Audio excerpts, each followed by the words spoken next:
دور جہالیت میں کیا ہوتا تھا، بالکل مطلب سماج میں عورتوں کو کسی بھی طریقے سے جو ہے وہ عزت نہیں دی جاتی تھی.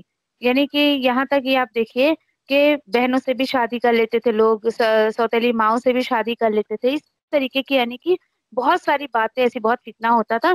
یہ بھی ایک طریقے کا جو ہے وہ سماج میں بے حیائی کا سبب اور ایک طریقے کا جو ہے وہ ریزن بنتا تھا.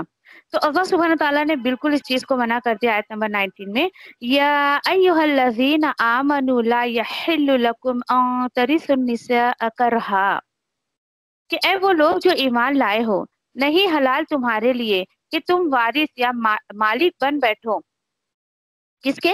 بیویوں کے یا زبردستی.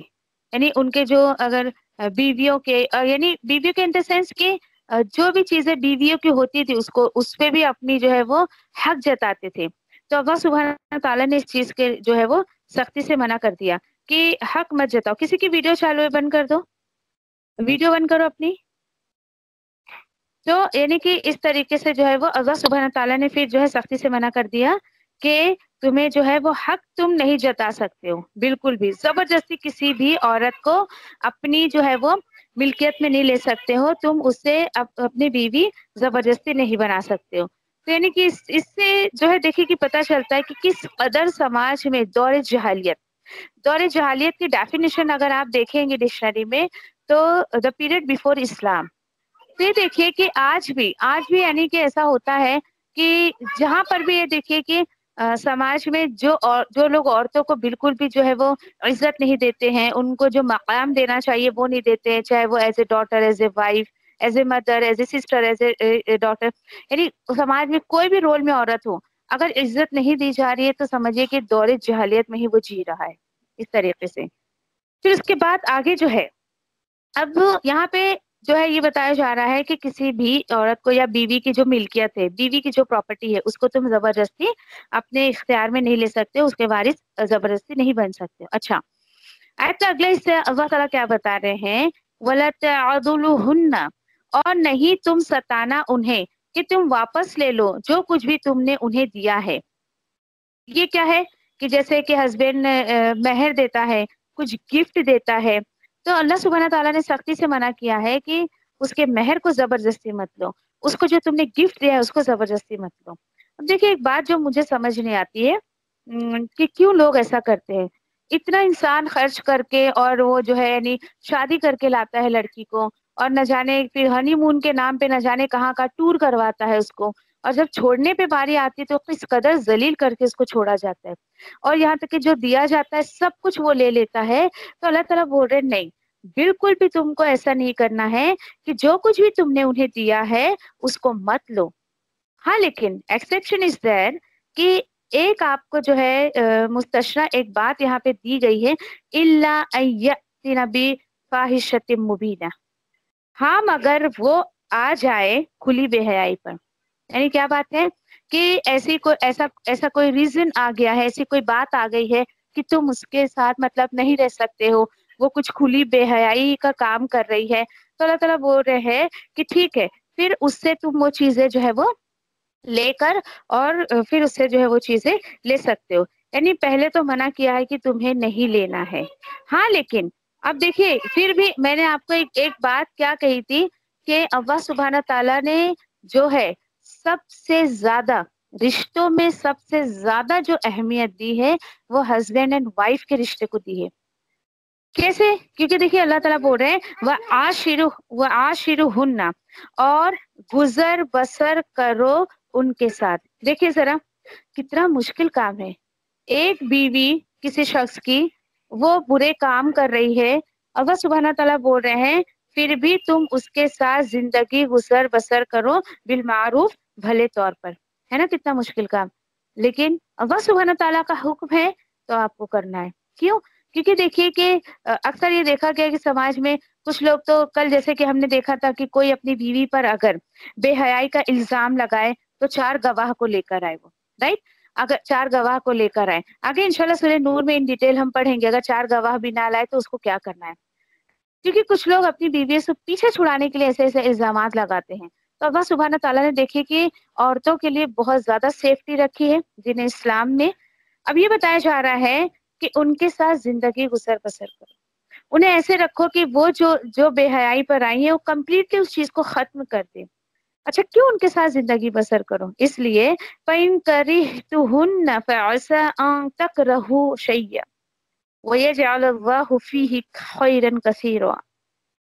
پھر اگر تمہیں کوئی چیز ناپسند ہے ان میں، تو ممکن ہے کہ جو چیز تم ناپسند کر رہے ہو تو اللہ تعالیٰ اس میں تمہارے لیے بہت ساری خیر رکھ دے۔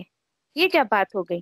یہ بات ہو گئی کہ ٹھیک ہے وہ عورت تمہیں پسند نہیں آ رہی ہے، ہو سکتا ہے کہ اس سے نیک اولاد تمہیں اللہ سبحانہ تعالیٰ دے دے، تمہاری زندگی میں وہ خیر کا سبب بن جائے ایک نیک اولاد کی شکل میں، یا تمہاری پریشانیوں میں تمہارا اچھا ساتھ دے۔ ضروری نہیں کہ سارے شوہر کو ان کی بیویاں پسند آئے یا ساری بیویوں کو ان کے شوہر پسند آئے، لیکن یہ دیکھیے کہ ایسا ہوتا ہے اکثر جو ہوتا ہے، دیکھیے کہ آپ کو حیرت ہوگی جب جو بھی، کیونکہ یہ بات حیرت کی ہے کہ جو شخص پہلی دفعہ اللہ کے کلام کو سمجھتا ہے اسے حیرت یہ ہوتی ہے کہ کتنی باریکیاں اللہ سبحانہ تعالیٰ نے اپنی کتاب میں بیان کی ہے۔ ایک بات بتائیے، ایسے ایسے آیتیں پڑھ کے واقعی جو ہے ایک خیال آتا ہے کہ کیا یہ وظیفے کی کتاب لگتی ہے کہیں سے آپ کو، یا مردے پہ پڑھنے کی کتاب لگتی ہے آپ کو کہیں سے بھی؟ کیا چلو بھائی یہ اس سے مردے کا کیا تعلق ہے؟ ان آیتوں کا آپ کسی مردے پہ پڑھیں گی تو اس کو اس وقت کیا، اس کو وہ کیا ایٹیکیٹ سیکھ رہا ہے اسے؟ لیکن دیکھیے ایسی آیتوں سے ہمیں اپنی زندگی کو سنوارنے کا ایک موقع اللہ سبحانہ تعالیٰ دیتے ہیں، تو کوشش کریے آیتوں کے ذریعے اگر آپ سیکھیں گی تو وہ بہت اچھا سیکھیں گی۔ ایز اے وائف اگر آپ چاہتی ہیں ایک خوشگوار زندگی گزارنا تو اللہ کی آیتوں کو اپنی زندگی میں لا کر دیکھیے، اس کے بعد دیکھیے کہ جو خوشیاں اللہ سبحانہ تعالیٰ آپ کی زندگی میں دیں گے وہ کہیں سے آپ کو حاصل نہیں ہو سکتی، دنیا کی کوئی چیز آپ کو وہ خوشی نہیں دے سکتی ہے۔ تو اللہ تعالیٰ بول رہے ہیں کہ یہ دیکھیے بات یہاں پہ چلیے کہ ٹھیک ہے مرد کو فورس کیا جا رہا ہے یہاں پر، لیکن یہ بات عورتیں بھی اپنے اوپر لیں، کیونکہ اس وقت جو سن رہی وہ عورتیں سن رہی ہیں کہ ایک ہو سکتا ہے تمہارا شوہر تمہیں ناپسند ہو، شوہر کی کوئی چیزیں تمہیں ناپسند ہو، لیکن یہ سوچ کر اس کے ساتھ زندگی گزار لو کہ یہ میرے بچوں کے والد ہیں، یہ مجھے جو ہے وہ بالکل ذہنی سکون دیتے ہیں، انہیں اس طریقے کی باتیں، تھنک پازیٹیو۔ ہمیشہ آپ اپنے ہسبینڈ کے پلس پوائنٹ کو دیکھیے، مائنس پوائنٹ کو مت دیکھیے بالکل بھی۔ اللہ تعالیٰ بول رہے ہیں کہ کبھی کوئی ایسا جھگڑا بھی ہو جائے تو دیکھیے مائنس پوائنٹ کو سامنے مت رکھیے بالکل بھی، اس سے شوہر کو اور زیادہ غصہ آتا ہے۔ اسی طریقے سے شوہروں کو بھی چاہیے کہ بیویوں کے مائنس پوائنٹ کو اپنے سامنے نہ رکھیں، منفی سوچ نہ رکھیں، بالکل تھنکنگ پازیٹیو رکھیں کہ کوئی بات نہیں، کوئی بات نہیں، میری ہو سکتا ہے دیکھیے 10 چیزیں آپ کو اپنی بیوی میں ناپسند ہو یا اپنے شوہر میں ناپسند ہو، جو ایک پسند ہے اس کو سامنے رکھیے، اس کے بعد اپنی زندگی کو خوشگوار بنانے کی کوشش کریے انشاءاللہ۔ اب اللہ تعالیٰ دیکھیے آیت نمبر 20 میں کیا فرما رہے ہیں۔ آیت نمبر 20 میں اللہ تعالیٰ بول رہے ہیں وَإِنْ أَرَدْتُمُ اسْتِبْدَالَ زَوْجٍ مَكَانَ زَوْجٍ۔ اب ہوتا کیا ہے دیکھیے یہ بھی جو ہے وہ خوبصورت انداز دین اسلام کا، اور اگر تمہارا ارادہ ہو کہ تم ایک کے بجائے دوسری بیوی کو بدلنے کا تمہارا ارادہ ہے، تم کو پہلی بات، پہلے اللہ سبحانہ تعالیٰ نے کیا کہا، اس کے ساتھ زندگی گزارو، نہیں جمتا ہے جماؤ لیکن زندگی گزارو، حد درجے آخری حد تک اللہ سبحانہ تعالیٰ نے کہا کہ کوشش کرو، ایک دو بات میں بالکل طلاق طلاق طلاق کر کے بات کو چھوڑ مت دو اور رشتے کو ختم مت کر دو، نہیں، اچھا ٹھیک ہے ابھی بھی نہیں جم رہا ہے، بہت راستے اللہ سبحانہ تعالیٰ نے رکھے۔ دیکھیے کوئی بھی رشتہ جبرن اللہ کو پسند نہیں ہے، چاہے وہ خالق مخلوق کا کیوں نہ ہو، انسان کا انسان سے کیوں نہ ہو، کوئی بھی رشتہ اللہ نے بہت راستے رکھے ہیں۔ اسی طریقے سے جیسے یہاں پر ہسبینڈ وائف کی بات چل رہی ہے کہ اگر ٹھیک ہے تمہیں ایسا لگتا ہے کہ مجھے اس بیوی کے ساتھ نہیں جم رہا ہے، تمہارا ارادہ ہے، اور اگر تم ارادہ کرو ایک کے بجائے دوسری بیوی لانے کا، اور اب دیکھیے آپ کیا کرنا ہے، یہاں پر کیا رول فالو کرنا ہے، ٹھیک ہے تم کو نہیں جم رہا ہے، تم کو دوسری بیوی لانا ہے تو ٹھیک ہے، وَآتَيْتُمْ إِحْدَاهُنَّ، تو دے تو ان دونوں میں سے ایک کو، ٹھیک ہے، اور اللہ تعالیٰ بول رہے اور دے رکھا ہو تم نے، یعنی پہلی بیوی کو تم نے بہت سارا گفٹ لا کر دیا، اس کو گھمایا پھرایا، جیولری بنا کر دیا تم نے، اور مہر کی رقم بھی بہت ساری تم نے دی ہے، شروع میں بڑا پیار آ رہا تھا تم کو تو تم نے سب کچھ اس پہ نچھاور کر دیا، گھر بھی اس کے نام کر دیا، بنگلہ بھی نام کر دیا، گاڑی بھی دے دی، سب کچھ دے دیا، اب آفٹر سم ٹائمز تم کو نہیں جم رہا ہے، اللہ تعالیٰ بول رہے اگر تم نے قنطارن